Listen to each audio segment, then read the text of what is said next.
Thank you. Okay. Well, good evening, everyone, and thank you for joining us for Rain Barrels 101. This is a webinar about rain barrels and JRA's Rain Barrel program.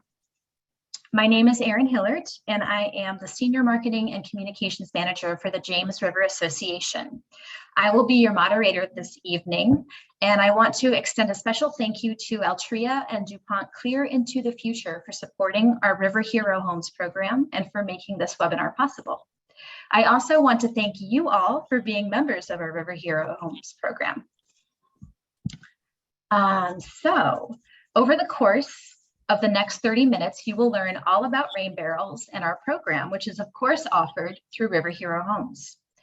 I'm going to kick things off with just a quick recap of our River Hero Homes program and then turn things over to my colleague, Justin Doyle.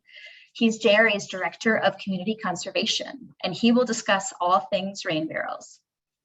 So just a note that your questions are very much appreciated. Anything that you have question-wise, please feel free to put it in the Zoom chat box, and then we'll do our best to answer everything at the end of the webinar. So let's get started. Okay, let's explore a recap of everything our River Hero Homes program does and why we value you so much. As many of you know, every time it rains, fertilizers, pesticides, herbicides, and bacteria from pet waste are carried into our local waterways and ultimately the James River by stormwater runoff. This is stormwater pollution. Stormwater pollution adversely impacts the health of the James River and is the focal point of our River Hero Homes program. Our River Hero Homes members make up our community of stewards that realize the first step to a healthier James starts right at home. The program empowers residents in our 10,000 square mile watershed to contribute to a healthy James by implementing river-friendly practices right at home. In short, River Hero Homes is a solution to stormwater pollution, and you are part of that solution. River Hero Homes members take a pledge to commit to a minimum of 3 to 5 river-friendly practices. And just to outline those practices again, those are using alternatives to municipal drinking water for irrigation, like a rain barrel, picking up after your dog, or I like to call it scooping the poop, reducing or eliminating the use of herbicides and pesticides, reducing the need for fertilizer by encouraging healthy soil with mulch and compost, and avoiding invasive plant species and using native plants to support wildlife and reduce watering needs. So Justin is going to share some information about using rain barrels as an alternative to municipal drinking water for irrigating landscapes and gardens. Justin, how are you doing tonight? Doing well. Thank you so much, Erin. Sure. Take it away. Great. So thanks again for joining us for Rain Barrels 101. We're going to talk all about rain barrels. And to start off with, we'll talk about what is a rain barrel. The rain barrels are simply containers used to harvest rainwater, and you typically see them on the sides of homes connected to downspouts, collecting rainwater from rooftops. And they come in a variety of shapes and sizes and can harvest hundreds, even thousands of gallons of rainwater on an annual basis. So why use one? Well, there are a number of benefits. Rain barrels reduce the volume of stormwater non-point nutrient and sediment pollution leaving a property, which ultimately benefits the James River and its tributaries. They save money on water bills. So instead of paying for municipal water, you're actually using free harvested rainwater to irrigate gardens, rain gardens, landscaping, whatever you may be using the water for. And then lastly, some localities even offer incentives and credits to homeowners who install rain barrels at home. And that includes the city of Richmond. Next slide, please. But here are some photos of rain barrels. The first photo is a rain barrel that's been created from an old bourbon barrel. And then the second two photos are rain barrels that you might find at a local hardware store that you can purchase.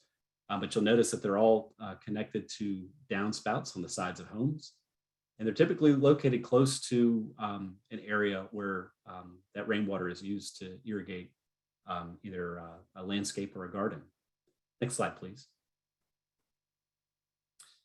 And again, the primary purpose from the James River Association standpoint, the primary purpose of a rain barrel is to capture that rainwater before it has an opportunity to run off and become stormwater pollution. And this is a fun infographic provided to us by RVH2O that just demonstrates all the different sources of pollution that can come off of a property. You've got oil coming from vehicles that might be parked on the property. You've got nutrient pollution coming from fertilizers that might be on yards, pet waste, of course. So if we're able to reduce the amount of stormwater coming from our homes, that ultimately benefits the James River and its tributaries. Next slide, please. So the James River Association's Rain Barrel program, if you're not familiar with it, it's supported by Coca-Cola. And what we do is we take 55-gallon drums that are donated to us by Coca-Cola, and we store them. And we pair those 55-gallon drums with rain barrel assembly kits from the Rain Barrel Depot. And then we offer workshops across the James River watershed. And of course, these rain barrels, these workshops are available to members of our River Hero Homes program. And so the photo that you see on this slide is a photo of a typical rain barrel that we offer through our James River Association, our rain barrel program. The 55-gallon drum that's white, and the rain recycle kit from the Rain Barrel Depot. Next slide, please. Rain barrel assembly and installation is pretty straightforward through our rain barrel program. The only things that you really need in order to assemble and install one of our rain barrels at home is eye protection, a power drill, tape measure or ruler, and a permanent marker. The rain recycle kit that comes with the 55-gallon drums that we provide our River Hero Homes members contains all of the hardware and components that are needed to assemble and install a rain barrel at home. It really doesn't take a whole lot of time either. So really the things that you need to think about before you install a rain barrel at home are where you want to locate it. Identify a location suitable for your rain barrel. Of course, you want it to be located within a few feet of a downspout so that you can connect it to a downspout via a diverter pipe. You also, again, want it to be located relatively close to a garden or landscaped area that could use the rainwater. Of course, you'll assemble the rain barrel using the rain recycle assembly kit, and then there you go. It's as easy as 1, 2, 3. You start collecting rainwater right away. Next slide, please. And some maintenance tips after you've installed your rain barrels.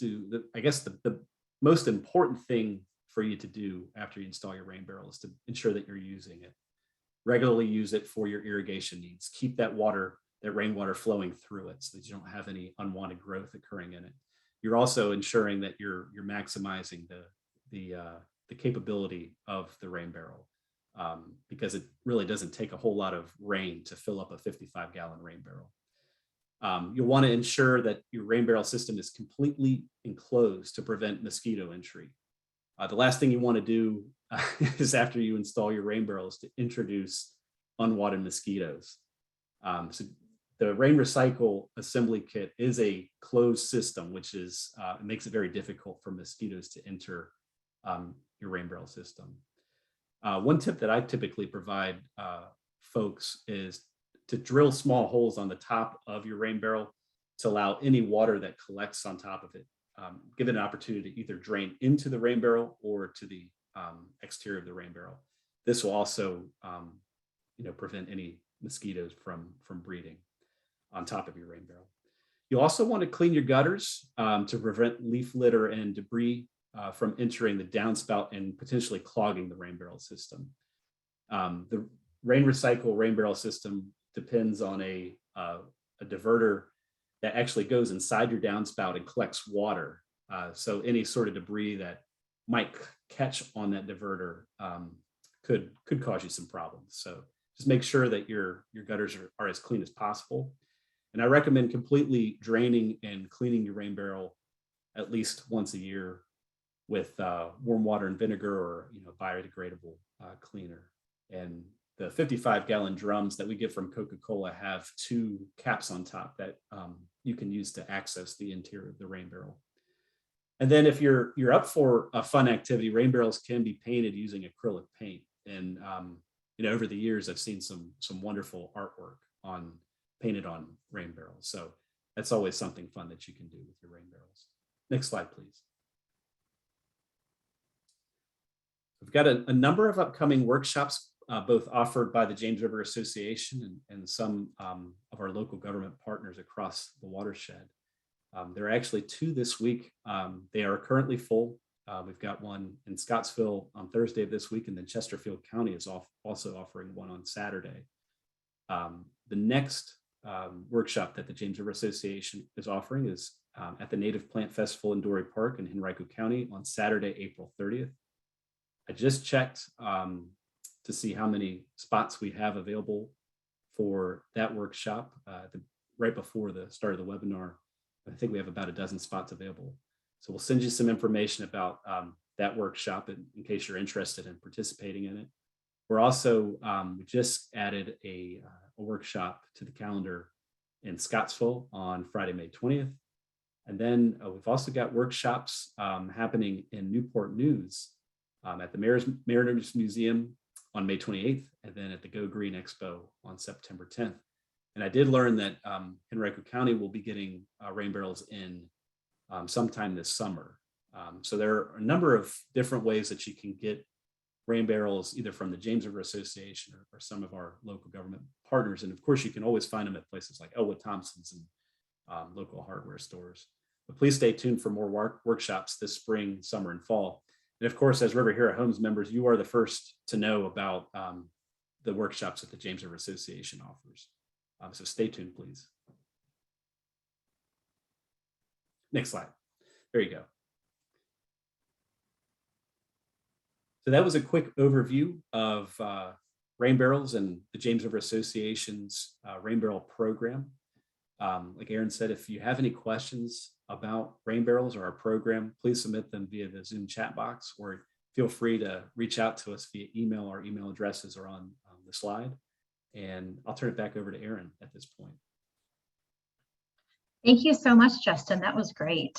So now we come to our question session. And so please feel free to add any questions that you have in the chat box. I don't see any currently, so I actually have one of my own. I have a few. Oh, wait, we've got one. Aaron wants to know, I'm sorry if I missed this, are the rain barrels donated by Coca-Cola pre-used drums? Aaron, great question. They are. They are drums that contain concentrate for Diet Coke. And Coca-Cola, of course, empties the ingredients and then cleans them out before donating them to us.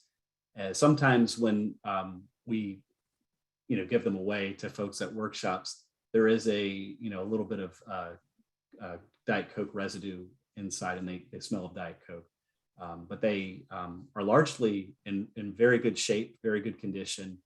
And it's really nice to keep those drums out of landfills and put them to use. So great question. Yeah, thank you, Aaron. Michael would like for you to talk a little bit more about how to clean a rain barrel. Sure. And I'm assuming we could talk about exterior cleaning and interior cleaning. Exterior, warm water and vinegar. Distilled vinegar is a good way to clean the exterior, or if you have a biodegradable cleaner. I like to use Doc Bronner's on the exterior. The same is true on the interior. I recommend, it's sometimes difficult to get to the bottom of the rain barrel interior using the 2 holes on top of that are on top of the 55-gallon drums that we have. So if you're able to, kind of create a, put a mop inside it, or, tie a rag to the end of a broomstick, that's a good way to get in there and kind of clean the inside of the rain barrel out. Like I said, the best way to keep your rain barrel clean is to just ensure that you're using it. So, for example, if you know that rain event is in the forecast, make sure that your rain barrel is prepared to take on 55 gallons of water, and then be sure to use that water, within, a few days to a week after that rain event. Just keep that water moving through it so it doesn't have an opportunity to grow unwanted things inside it. Good question. That's great advice, Justin. I know when I first installed my barrel, I was just really surprised to see how quickly it fills up. So it is a good recommendation to keep that water flowing. Our next question is from Amber, and she asks, do you have any recommendations for connecting barrels to increase your intake? We have 3 barrels and 3 usable downspouts, but want more. Amber, thank you so much for joining us.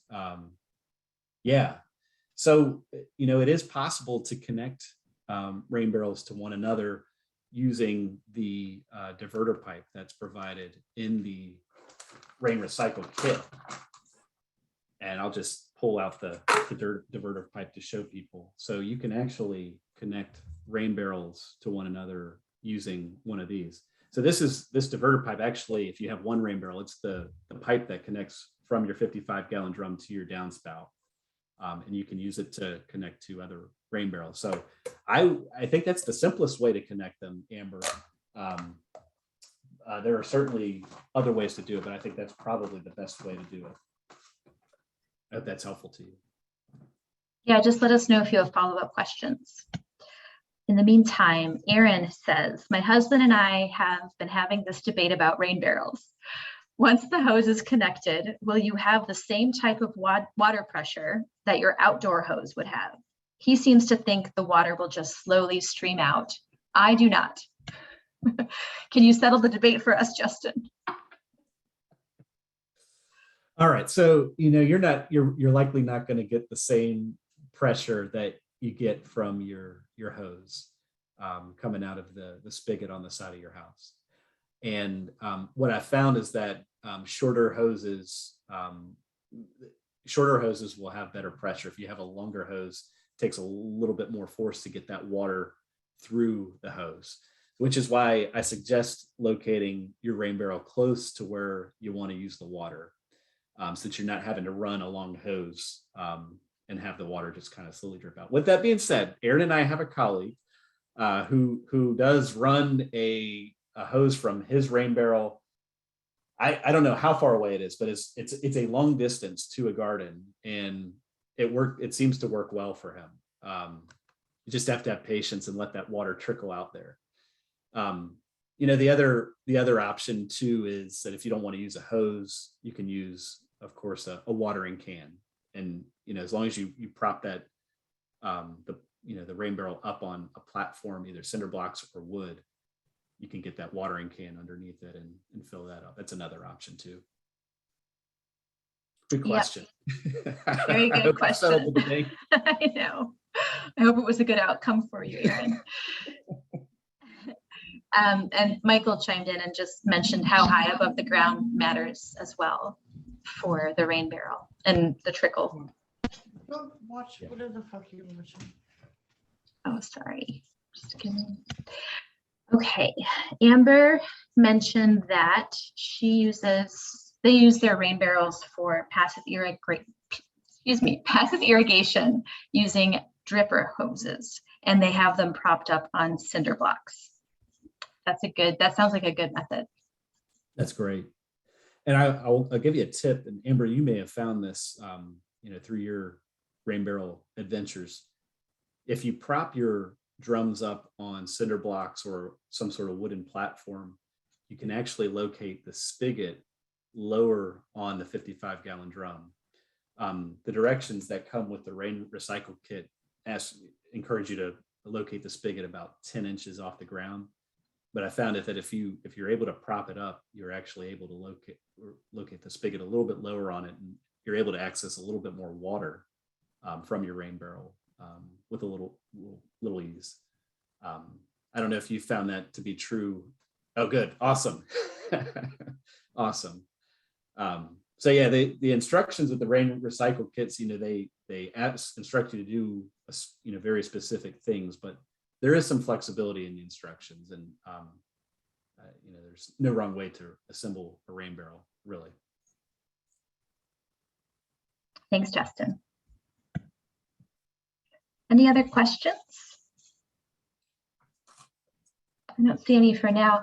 Justin, while we have everyone here, is there anything you want to say about visiting nurseries or potential upcoming webinar topics? Sure. I'm going to share the Native Plant Festival Rain Barrel Workshop in the chat box for everybody. And I did just check, we still have 12 spaces available. Again, that Native Plant Festival Rain Barrel Workshop is at Dory Park in Henrico County. It's on Saturday, April 30th. I think we're going to be out there from 9 a.m. until about noon. And I think we're going to have workshops at 10 a.m., 11 a.m., and 12 p.m. that morning. So there you go. Again, 12 spaces are available if anybody's interested in coming out and checking out the Native Plant Festival. And then on that topic, in May, Aaron and I are going to work with our team to organize a webinar that's all about native plants, with the theme of April showers bring May flowers. And of course, as River Hero Homes members, you will receive information about that webinar when it's scheduled. Yep, thanks, Justin. Michael says, hopefully you can plan a workshop later in the season for Lynchburg. I know we'd like to. Michael, thank you so much for mentioning that. I do want to let you know that we do have 5 rain barrels available in Lynchburg. So if you're interested, we can find a time for you to stop by our office at River Edge Park and pick up a drum and an assembly kit and have somebody walk you through assembly and installation if you're interested. Just send me, I can either follow up with you after this webinar, or you can. Oh, nice. Good. Your name looks familiar. Congratulations. So if you're interested in a second one, let us know. We can make that happen for you. Yeah, thanks, Michael. Well, if there aren't any more questions, this concludes this evening's webinar. I just want to thank Altria and DuPont Clear Into the Future again for making this possible. And just as Justin said, you can reach out to him or me at the email addresses listed on the slide right now. And then we've got our James River Association URL to visit our webpage and learn more about the work we do. And then, of course, a page you visited many times, I'm sure, is our jamesriverhero.org page for all things River Hero Homes. Thank you again for joining us this evening, and hopefully we'll see you back here in May or at a workshop in the meantime. Thank you.